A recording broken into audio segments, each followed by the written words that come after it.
it. Okay.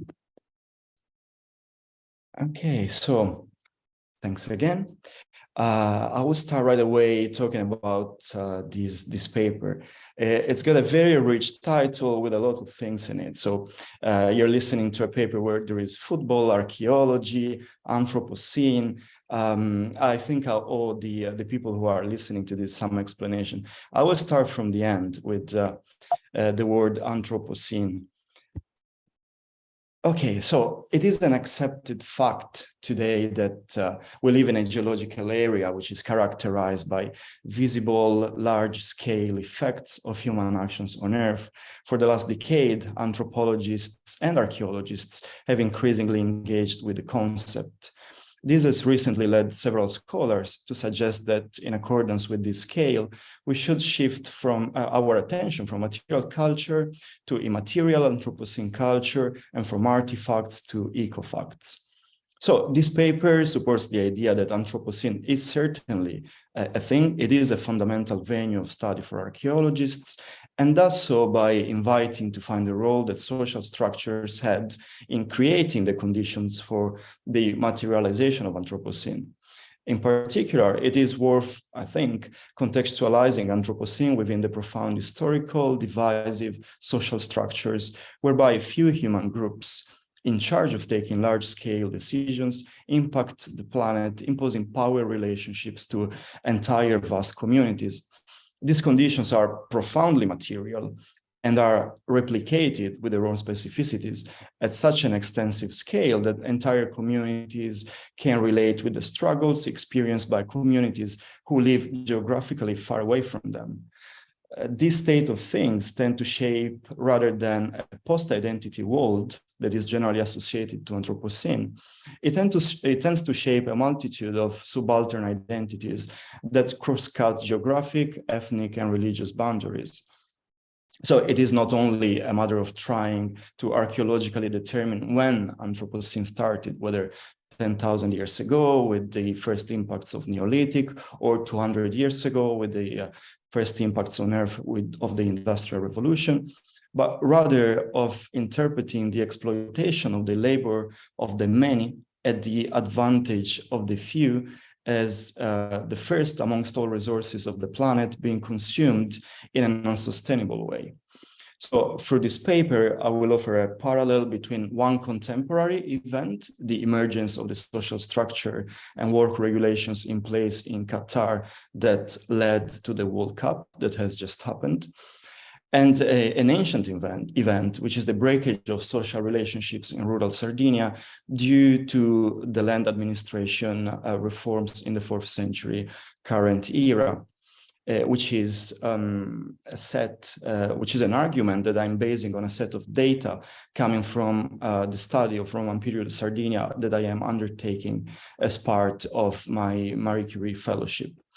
So this is meant to introduce the material dimension of those subaltern identities as a fundamental element to both improve our knowledge of the Anthropocene immateriality, for sure, on one side, but also of the material conditions of the past. And at the same time, it aims to increase our chances to impact the material conditions that are lived and endured by many people in the present.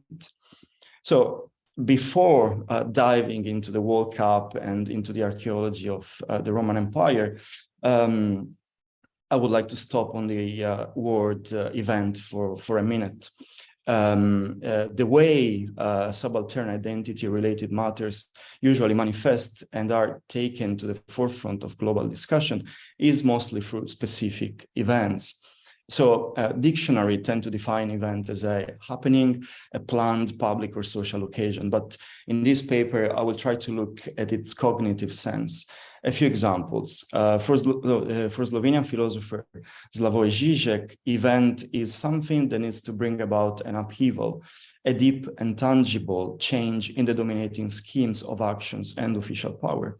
So for Žižek, the event does not only change things as we know them, but it also changes the parameters with which we tend to measure things. I believe that one of the best translations of this philosophical concept in literature is French Nobel Prize for Literature Annie Ernaux's autobiographical novel, L'Evénement. This novel tells vividly the numerous vicissitudes that the protagonist, a 23-year-old woman, had to undergo in 1963 France, seeking abortion, describing how her own body became the place where power relationships unfolded, constraining the individual to undergo actions of public definition, also investigation, violation, and marginalization. So the use of the word event provided here is one that encompasses the concepts of identity, power relationships, body, and social structure. So now we can start talking about the World Cup. Why are we talking about the World Cup? I'm sure many of you decided to boycott the World Cup, not watching it. At first decided not to watch it for two reasons. The main controversies that were unfolding in Qatar during the preparation of the event, and the fact that Italy was not playing. So I had to pick a football team, and I found it in Croatia. My dog Luna, she's from Zagreb. She's a massive supporter of Modric, so I supported Croatia. It was a fantastic World Cup in terms of football.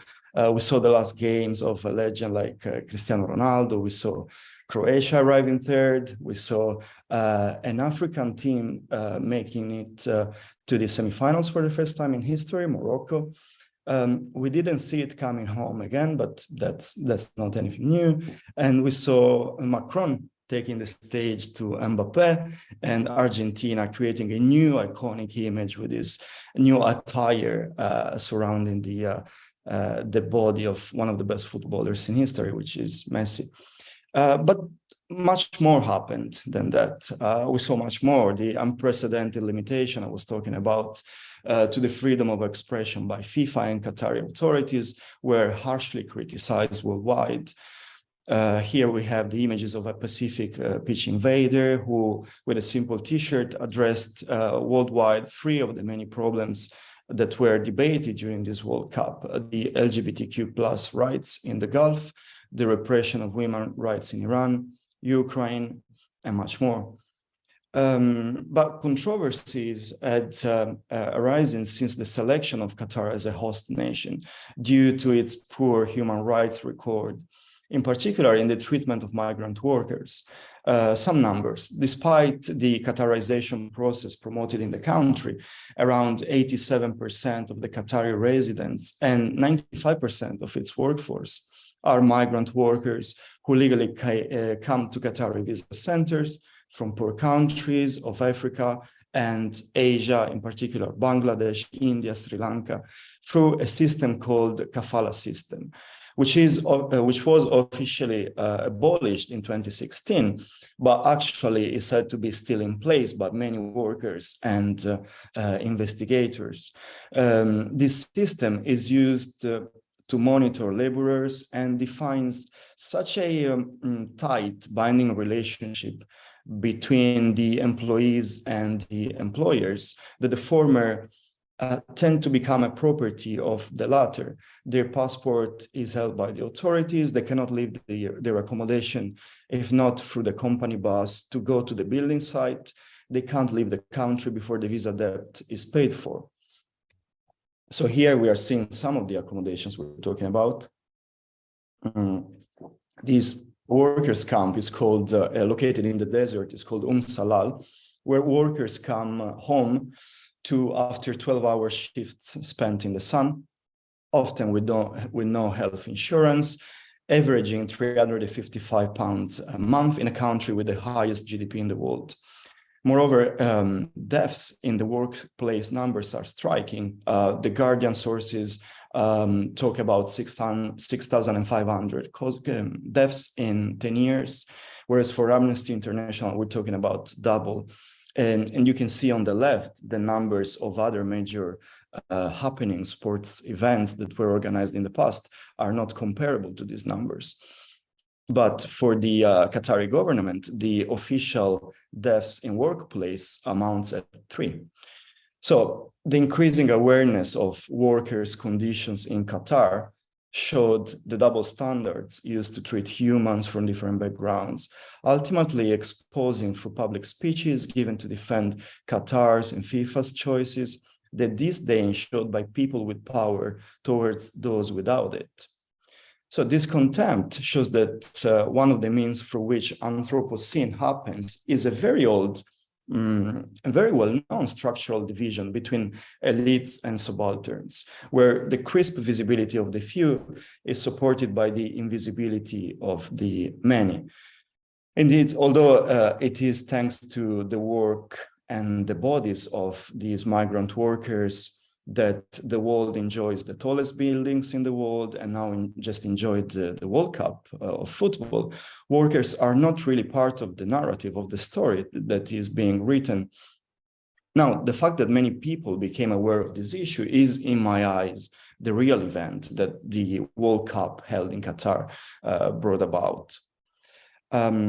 What I tend to ask myself, and what I was asking myself while watching the World Cup was, and what I want to ask with this paper is, what kind of events and looked under what kind of framework are detectable in the ancient world, and particularly in the Roman Empire, that can allow us to reveal social structures behind a certain uniform narrative that history tends to tell.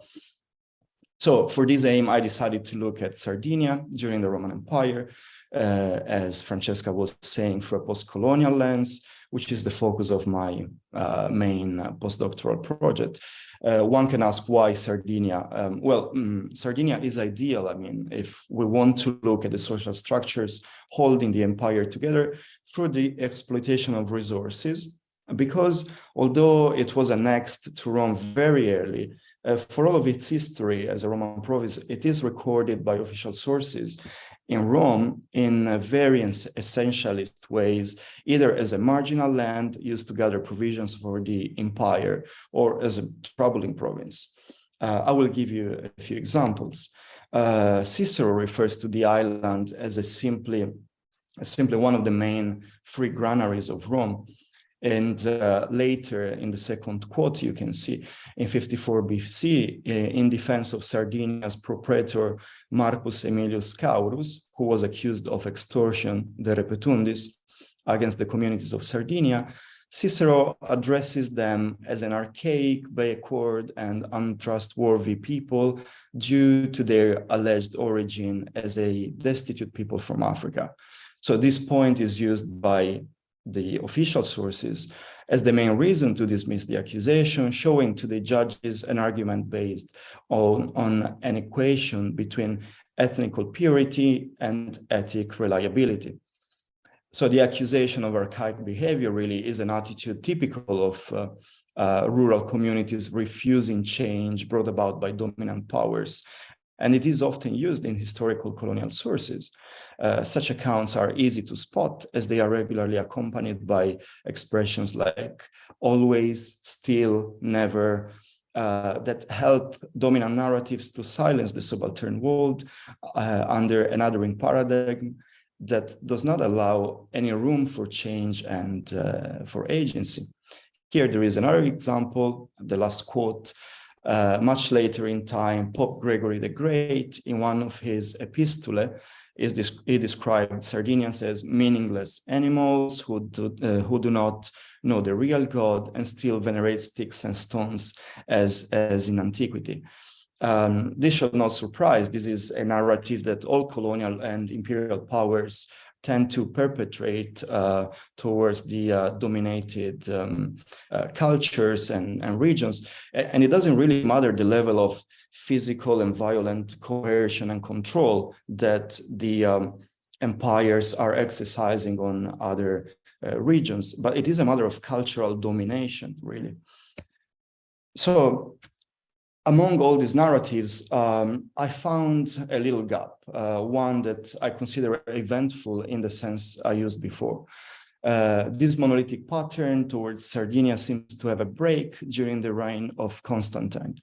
The emperor, in his edict issued between 325 and 334 AD, expresses his worries for the families of slaves who had been forcibly separated because of the agricultural land redistribution, going under the name of emphyteuses, and urged that they be reunited. For Constantine, slaves and peasants needed to be unum again, united again, with their relatives, restoring their relationships with their brothers, sisters, wives, husbands. So the new structure, new economic structure, centered on extensive cultivation and division of land, redistributed in smaller portions, assigned to conductores, caused, in the eyes of the emperor, the expropriation of land from the peasants whose families lived and worked in the same land. So the following complaints of slaves and workers created the conditions for Constantine to take measures about the reconstitution of their families. So these fragments reported by the Codex Theodosianus displays the clash between elites' goals and the social relationships of the rural communities of Sardinia used as tools to reach those goals. The historic sources, of course, take us as far as here. Of course, no written document can tell us more about Sardinia's subalterns and how they dealt with these breakages. So what kind of actions or gestures and materials were accompanying their descent, and how did they react to the separations, and what kind of traces can we find on the ground? I started this investigation looking for such signs in the fertile area of Marmilla, west central Sardinia, focusing on the archaeological evidence coming from a few funerary sites that might have been used by communities employed in agricultural activities. Located at the eastern border of a quaternary channel, laying on soft sedimentary rocks, the area is characterized by beautiful, soft, short hills, from which the name of the area derives, Marmilla. This subregion is used nowadays, and it was used in the past for cultivation purposes mainly. And it is described by Sardinian famous archaeologist and politician Giovanni Liliu as, open quote, the true granary of Rome, inhabited by poor peasants, organically linked to the land they cultivated, whose servile state is manifested in the simplicity of their graves, the modesty of their grave goods, and in the micro-rural settlements where they lived an impersonal life outside of history. End of quote. Now, this is a very harsh picture that needs to be updated by through modern scholarship and through modern theoretical frameworks, but the archaeological evidence is quite accurate. On the top right picture, you can see the area that we covered through archaeological survey with the students. It's about 10 square kilometers. So the main evidence, though, from which I started this quest is an imperial period necropolis of 54 graves set up on a rather flat site between two hills, containing 72 inhumations, set up between the 1st century AD and the 5th. The graves conform to a very simple typology. The large majority is of this subrectangular pit type. They are called forme, covered by small stones and backfilled with earth, whereas the others are cyst graves, similar in structure, but covered by 3 to 5 sandstone slabs. The community of the area followed a very simple ritual, deposited its deceased inside each grave following a very uniform scheme. The deceased were laid on their back in supine position with extended legs and folded arms. Then the bodies were surrounded by grave goods positioned in the same areas of the grave and in relation with the same parts of the body for centuries, from the 1st to the 4th century AD. For example, generally jugs or closed shapes of ceramics were positioned by the head, cooking pots by the feet, cups on the trunk, a coin was generally held on the hand, and so on. This happens for 4 or 5 centuries, and it is quite relevant in itself. But what I want to focus on now is a small group of 5 graves dating to the 4th century AD, contemporary to the edict seen earlier, pronounced by the Emperor Constantine.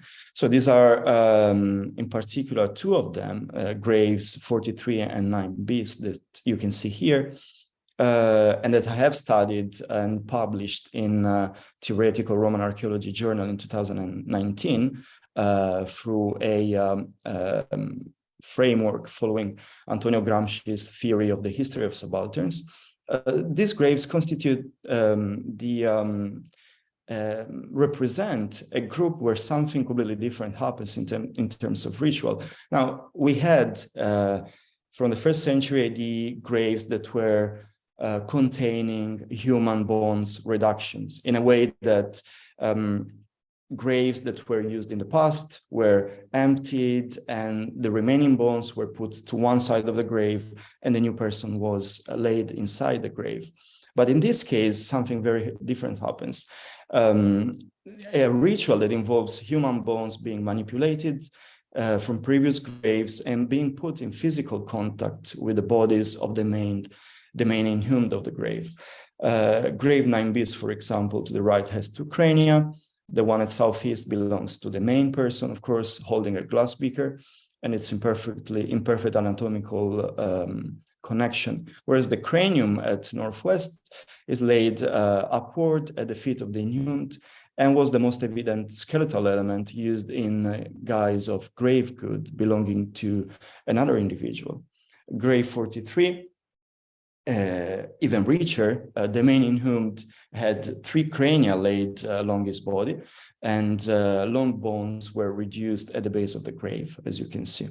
The grave is completed with usual grave goods seen in these necropolis, such as African sigillata cups, cooking pots, and 4th century coins. Now, this being the evidence, I asked myself if these cranial associations with graves could be fragments of activities somehow related to attempts to contrast the family separations provoked by the land reform against which Constantine spoke in his edict. How do I deal with this? How do I fill the gap between this interpretation and the evidence? Well, I try to approach it in 3 steps. First of all, expanding the knowledge of the rural area to contextualize the necropolis. These are aerial photographs of masullas surrounding the site taken from the 1960s to these days. They were studied in order to grasp elements interpretable as human features standing out from the vegetation throughout the decades. And the necropolis, which was dug between 1994 and 1997, is quite visible in the top right photo. It's the white stain at the center. Also, other features next to it, in particular to the east, appeared as potential sites that we went on going out and investigating during the archaeological survey. Also, we took our own aerial photographs after cleaning the site from the vegetation last summer, which resulted in this DTM rendition, where you can also see some of the grave cuts in the image to the left. Then a second point, crucial to answer my question, was understanding if the people buried in this necropolis under exam were peasants and slaves themselves. How to find out? Well, I've analyzed the grave goods and relative pattern of disposition. All grave goods are local imitations, or most of them are local imitations of imported classes, such as local production of fine wares like sigillata italica, African sigillata, or vernice nera, or even thin wall pottery that you can see to the bottom right and bottom left. So this let me think that with some degree of certainty, these objects were connected and connectable to the uses of a rural community with not much availability of resources to import goods from elsewhere, but they were still getting inspired from the circulation of goods from elsewhere and creating their own. Then from inside the graves, I zoomed out to the landscape throughout several campaigns of archaeological survey with the students of the universities of Venice and Ferrara. We covered an area of around 10 square kilometers that you saw earlier, surrounding the necropolis, in order to understand what kind of settlements this necropolis could be linked to. First of all, first data, nothing monumental was detected, so we can exclude remains of villas, baths, temples. Rather, the opposite. The landscape proved several areas of Roman period occupation, but all of them were afferent to rural, small rural workers. The survey yielded rather circumscribed areas with high concentration of finds, including potsherds of the same pottery found in the necropolis, bricks. So, seeing the contained size of these areas, these potential sites have been interpreted as small factories or shepherds' shelters for animals or small productive areas. Then again, from zooming out to the landscape, we zoomed in inside a grave at a great level of detail, looking at the bodies of the deceased. Why? What kind of signs we were looking for in there? With a team of anthropologists and genetists, we started asking how the bones could help answer questions springing from the archaeological record of the funerary practice, interpreted as a set of actions that define the community in relation to the care of its individuals and to the care of memory. So we are primarily interested in finding occupational markers, signs of strong development of tendons attached to the radius, ulna, and femur, testifying intense physical activity as the one that could be expected from people working in the fields during the imperial period and nowadays as well. So while working on it, the anthropological analysis revealed several paleopathology markers as well, such as enamel hypoplasia that you can see in the top right photo, that can derive from malnutrition, pathologies. To the left, you can see a huge example of tartar, never seen before. To the bottom left, rickets. To the bottom right, an example of periostitis, something that can happen to the legs of people who undergo very intense and prolonged physical activity. And many more signs were found, which are now only hypotheses and are being tested by genetic analysis. Finally, of course, the DNA analysis are being carried out on the 2 crania of grave 9 and on the 4 crania of grave 43 that you saw earlier, in order to investigate their potential kinship.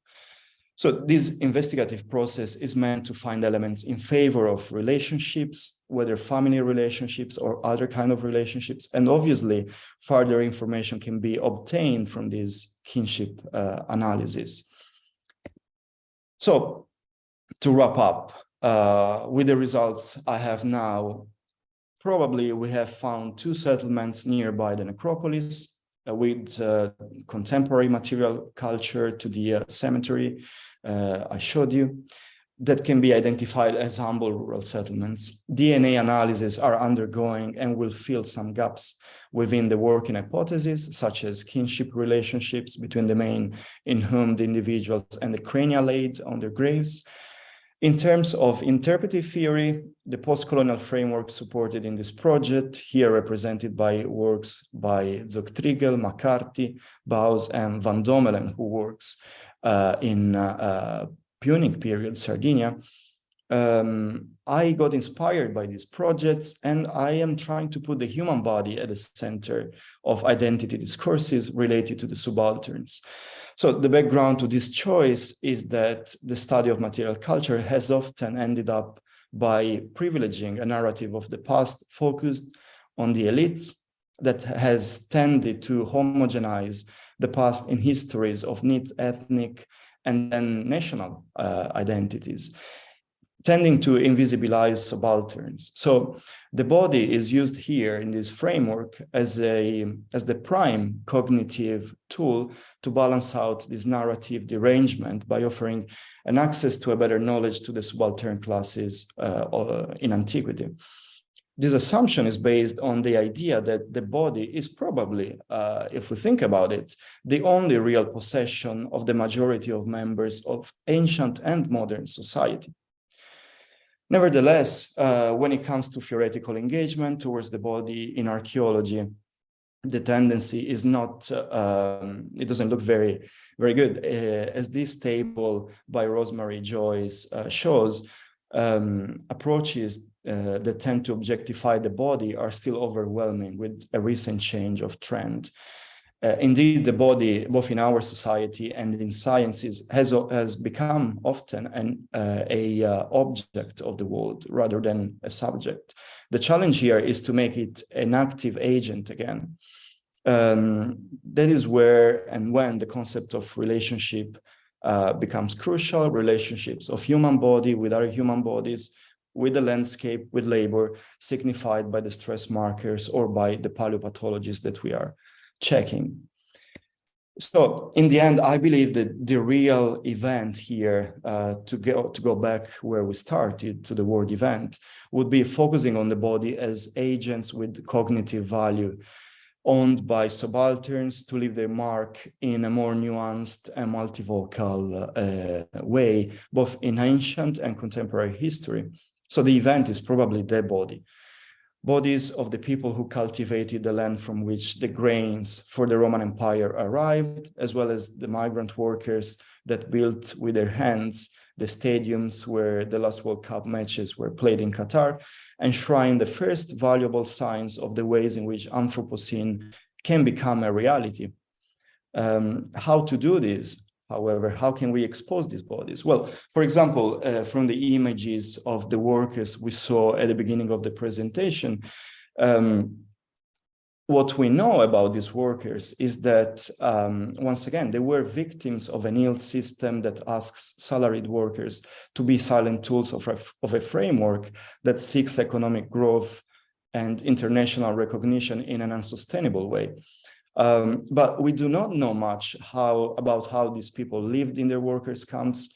We do not know anything about their family relationships. We don't know what happens when the dead body is brought back home, if it is brought back home. So we are completely missing their side of the story. This is what I mean, which is what archaeology can bring about in the integration and critique of monolithic and elite-oriented histories, offering alternatives or critiques to the systems. But I will leave these to you and to discussion and to your questions, and I will end my presentation here.